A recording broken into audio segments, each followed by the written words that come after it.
Greetings, Starfighters.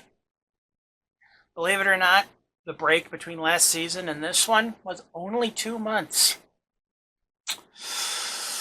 Anyway, long overdue, our first actor set. Yeah, I'm not going to talk about any of that stuff from July, I'm so tired of living through unprecedented times. Anyway, Burt Reynolds, Hollywood icon. Not for any of the movies in this set. I mean, Mill Creek, but that was mean. Mill Creek has had plenty of good movies on their sets. But none of Burt's most famous roles or infamous ones, for that matter, are on this. So we're not looking at Long Last Love, thank goodness. But so we're starting off this season, this Burt full season, with a 1972 movie called Shamus, co-starring Diane Cannon. That's the only other name of note on here. Private detective story, which that could be interesting. Not really much more to say about this.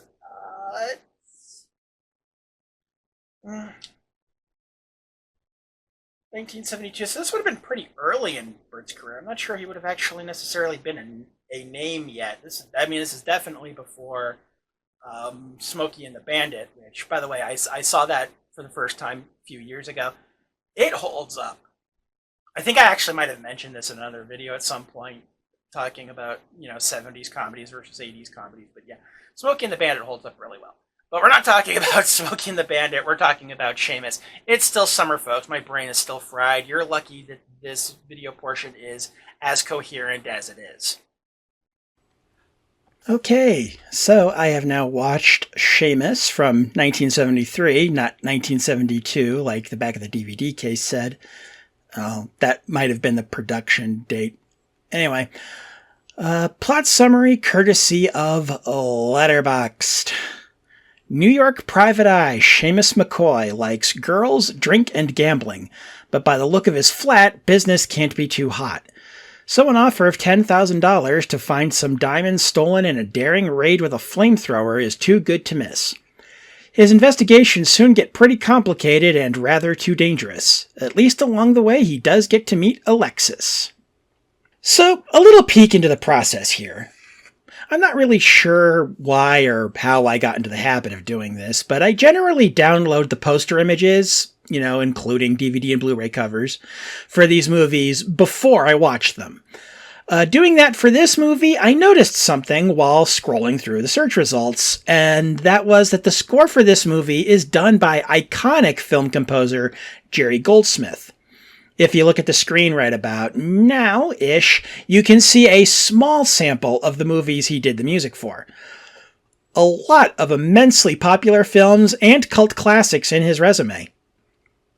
He also did the score for Inchon, but I'm not going to hold that against him. Anyway, on to the movie we're supposed to be talking about, Shamus. The movie opens on a couple having sex, or at least that's probably what they're supposed to be doing, when a pair of people in silver suits and helmets, one of whom is carrying a flamethrower, appear in a rooftop window. They are spotted by the couple right before they break the window and spray fire into the bedroom, immediately killing them. This is all the first 30 seconds, by the way. It goes studio ident, 1970s PG-rated love scene, and immolation. One of the two assailants jumps into the still-burning bedroom to steal a safe, and we jump cut to a guy answering sports trivia in a pool hall for money. That was jarring. This is also at least a day or two later, as when the owner goes to answer a ringing phone in the pool hall, the camera lingers on a newspaper headline about the very flamethrower incident we just saw. Whoever was on the phone with the pool hall asks for our main characters, which we pick up from context clues, and we go to Shamus McCoy being woken up by a phone call at his place, asking him to come to Westchester, and then the credits start. The credits play over a sequence of Shamus stumbling through his apartment with a hangover, which is a much shorter way of describing this sequence, which has a few chuckles, like when he goes to brush his teeth while he still has a cigarette in his mouth, or when the lady he'd slept with the night before hits her head on a hanging light when she sits up. But, this sequence goes on way longer than it needs to. We're clearly not meant to be too put out when Shamus blows this woman off for the presumed love interest he'll get later once Diane Cannon enters the picture. Though maybe she won't be a love interest. Sometimes movies subvert expectations. Yes, spoiler alert, she's going to be a love interest. But I digress. The woman from this opening sequence, named Alice, is clearly not bright, has a kind of annoying voice, and most damning of all, hates cats.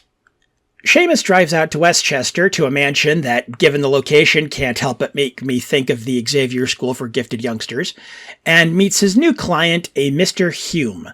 Why Hume is hiring Shamus is covered in the plot summary, so I won't dwell on that, but there's a funny moment here where Shamus, aware that he's not the most successful person in his line of work in New York, asks why him, and Hume admits that he was not the first choice. Shamus says, second. Hume says, 53rd, to which Shamus says, well, next time lie, will ya? Hume is actually pretty upfront about why he went with Shamus, though, as he likes to hire people who need his money, as it gives him a trump card over them, and Shamus is very hard up. This was shown to the audience during the opening credits when he opened his closet and only had one shirt. After this sequence, we follow Shamus to the pool hall from earlier, where he goes to talk to someone named Vinny. Vinny turns out to be a cop who is taking part in an illicit gambling operation in a hidden space above the pool hall. Shamus asks him for any information he has about the diamond heist with the flamethrower, which turns out to not be much. One of the other players has some information, though, which he turns over for a price, but he does warn Shamus that the guy to talk to for more information is an addict and might be dangerous, so he should be careful.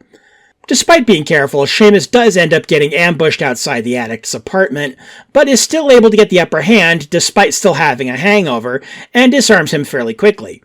We get a chase scene with no music, which was an odd choice. I mean, you have Jerry Goldsmith doing your score. How do you... But Shamus catches up to the guy he was originally there for, who is played by John Glover. The addict gives up some information for Shamus after having his face shoved into some garbage. This leads Shamus to a bar/restaurant ironically named The Health Club, where he meets up with an associate he'd asked to find some information about the man who'd been killed in the flamethrower incident from the start of the movie, a guy named Pappas. The associate was the guy who was answering sports trivia earlier, and the guy is also heavily autistic-coded, but that's beside the point. As it turns out, though, gathering information on Pappas has proven difficult for people who are usually good at finding out about people. While we're at the health club is when Diane Cannon enters the picture, and Shamus introduces himself to her by pinching her butt as she walks by, then trying to pin it on someone else. Classy. She notices that the other guy couldn't have done it as both his hands were full, so it must have been Shamus, but she still finds this hilarious. Shamus leaves the club to go and talk to someone he'd been pointed towards as a potential source of information, though not before flirting with the woman at Coat Check first. And then flirting with the woman at the magazine store across the street when he goes to pick up that day's newspapers. I'm starting to see why you're struggling at the private detective business here, Shamus. After this, and yes, he sleeps with the magazine store girl, we get to him going to talk to an associate of the person that he was pointed in the direction of. And by talking, I mean assaulting. Nothing in the movie up to this point gives us much of a reason for him to go straight to violence. At least with the other people we'd seen Shamus get rough with up to this point, they'd attacked him or tried to attack him first. Anyway, Shamus does get a name, by way of a chain around the guy's neck, Montaigne. He's not the guy who killed Pappas, but he might be connected. Shamus goes back to the pool hall as he recognizes the name and asks the owner if Vinny, the cop friend from earlier, is still around. He also asks the owner to let him know next time Montaigne comes around, after casually dropping an anti-gay slur with all the weight of someone who's only saying it because it's in the script. Could have lived without that. Shamus returns to his apartment where a couple of goons are waiting inside. There's kind of a clever bit here where Shamus seems to realize someone is in his apartment, so he stops at the doorway, obviously prepping for the ambush that's coming from inside his apartment, that he knows is coming from inside his apartment, only for someone to run up from behind and knock him on the back, sending him into the apartment anyway. Shamus does get at least one good kick in before being overpowered and eventually knocked out cold, but not before one of the three attackers tells him to forget about Pappas. The sports trivia guy I mentioned earlier comes by Shamus's place and provides some more information, including revealing that Diane Cannon's character, Alexis, is Montaigne's sister, and that he's connected to an export business Pappas and his girlfriend, presumably the woman killed in the flamethrower attack from the opening, used to work at. He goes to the apartment and gets to talk to Montaigne after being let in by Alexis. Shamus asks a few questions, gets some rote and dismissive answers, and then leaves. He goes to talk to some mafia contacts, including a Don who pulls double duty as a chef. Apparently, even the mob is confused as to what exactly the deal is with the Pappas case, though they suspect that gun smuggling and something to do with books may be involved. I'm trying to remember if the book thing actually becomes relevant later. I mean, I think, Hume has a code book, but yeah, that's the only thing I can think of. Yeah, the more I think about this movie, the more confusing it gets, but I've still got a lot of script here to get through, so. Shamus heads home to find Alexis sitting on the steps outside his apartment. She says she wants to hire Shamus to follow her brother around as he's been behaving very differently for a while, even before the Pappas incident. She claims he's been acting paranoid and will cut off conversations when she walks into the room, which he didn't used to do before. Shamus agrees to the deal.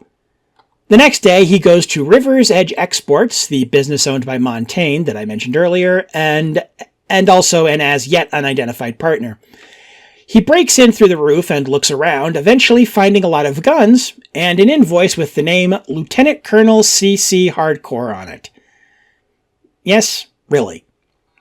In fact, odds are you may have already seen the screen cap of that, but if the editor would be so kind as to put the picture labeled Image 23 back up for a few seconds.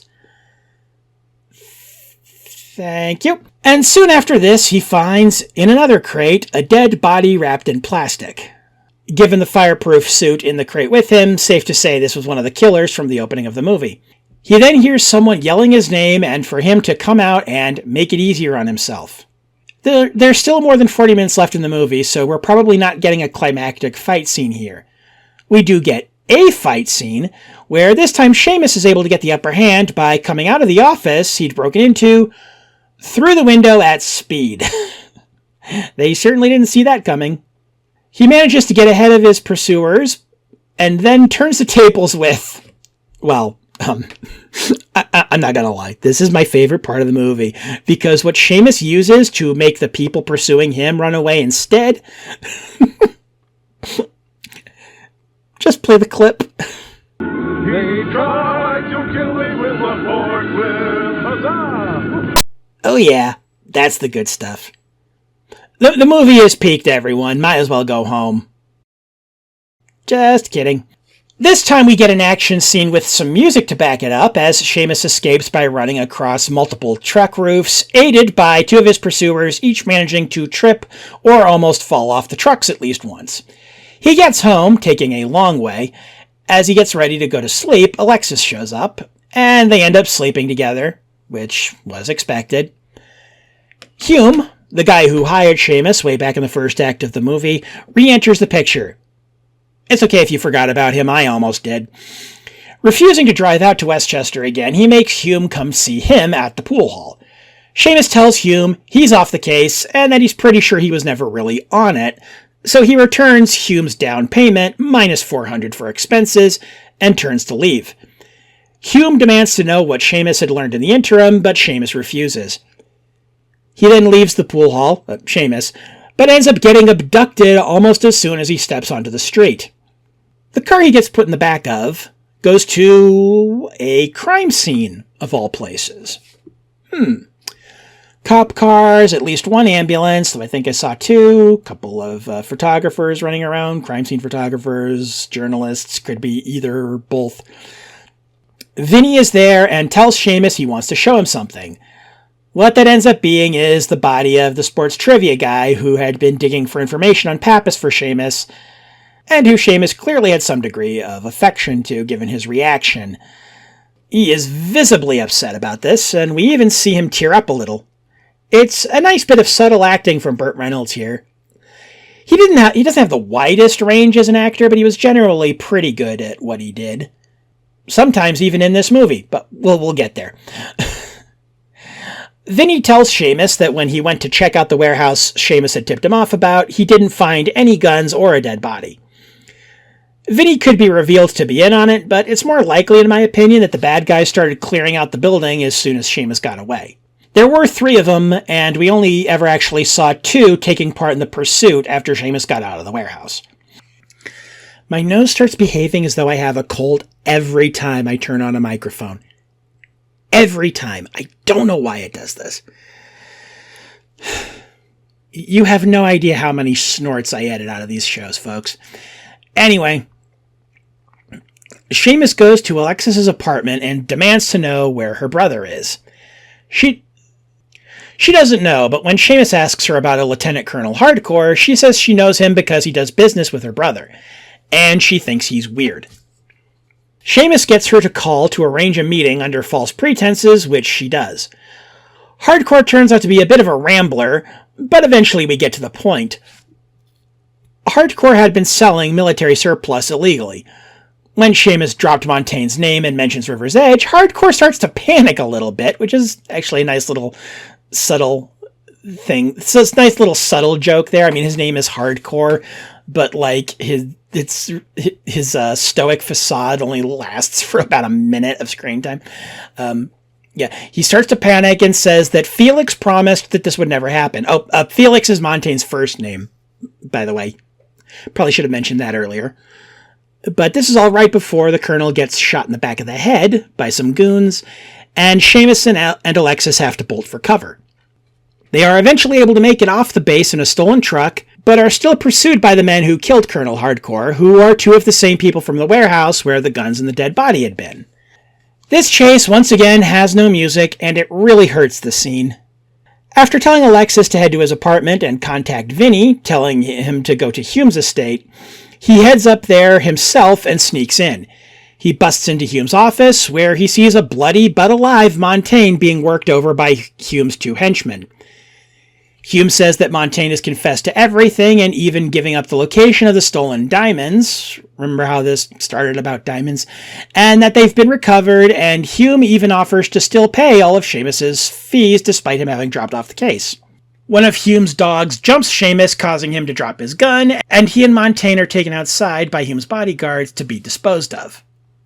However, that same dog decides to pick a fight with another guard dog on the premises, which gives Shamus an opening to strike one of the bodyguards and get away, though Montaigne is shot and killed before he can follow. Another chase ensues, though this one gets some score. Well, eventually, it starts out quiet, which is something that remains one of this movie's most baffling choices. Shamus is not able to escape the property, but he is able to take down the bodyguards, though without seeming to kill any of them, and the police arrive to deal with Hume. I don't think they ever actually say what the charge is, though. It didn't really hit me, until, the day after I watched the movie, how confusing the plot actually is. Anyway, Shamus heads home, looking and feeling lousy, but... what the fuck was Hume's involvement with the military stuff? What did it have to do with the diamonds? We don't see the goons who kill... Yeah, the goons don't work for Hume, or at least I don't think they work for Hume, and we don't see them again after they kill Colonel Hardcore. We're almost done. Alexis is at the apartment, upset about her brother, but doing Shamus's dishes and feeding his cat, probably just to have something to do. She leaves. Shamus says he hopes she stays in his life. She doesn't say anything. Roll credits on a freeze frame of Shamus leaning against his doorway. Random thoughts I had while watching the movie. Remember I mentioned John Glover earlier? This was apparently his first movie role. He doesn't actually do much, apart from having his face shoved into the garbage by Burt Reynolds. 2. The time spent on flirting with the magazine store girl is like 4 minutes, but feels longer. 3. You have no idea how many times I kept getting characters' names mixed up while writing the script for this. Maybe if the story had grabbed me more, I wouldn't have had that problem. 4. The score in this movie, well, when it remembers to have a score, is not Jerry Goldsmith's best work. And 5. There's a bit during the escape in the climax where I am pretty sure that Burt Reynolds' stunt double actually got hurt. Final verdict. While most of his iconic roles were still ahead of him when he did this movie, it's kind of weird to see how little of the charisma Burt Reynolds was famous for is on display in this movie. I mean, it shows up a couple of scenes here and there, but for the most part, it's just not there at all. A lot of the time, it kind of feels like he was just phoning it in. I wonder if this movie was a contractual obligation thing, like with Edward Norton in the remake of The Italian Job. This is not to say the movie is without its moments. Like I said, I got more than a few genuine laughs out of scenes that were actually meant to be funny, so, credit where credit is due. But honestly, in between those funny jokes, there's really not much else. The action scenes aren't that exciting. Burt Reynolds is phoning it in, like I said. None of the supporting characters really get to do much. And this isn't a straight comedy, so the jokes have some huge gaps between them. And bonus points for the forklift scene, though. Brief as it was. Overall, this movie wasn't bad, per se, but unless one of the next 3 films this season turns out to be a real stinker, we may have our worst in set already. But though if that is the case, at least it's going to be at the higher end of worst in set movies. Much closer to Babyface Morgan than to, The Little Unicorn. Anyway, tune in next time when we will be looking at another Burt Reynolds movie, because we are in the Burt Reynolds set, a legal drama called Physical Evidence. Have fun. Stay safe.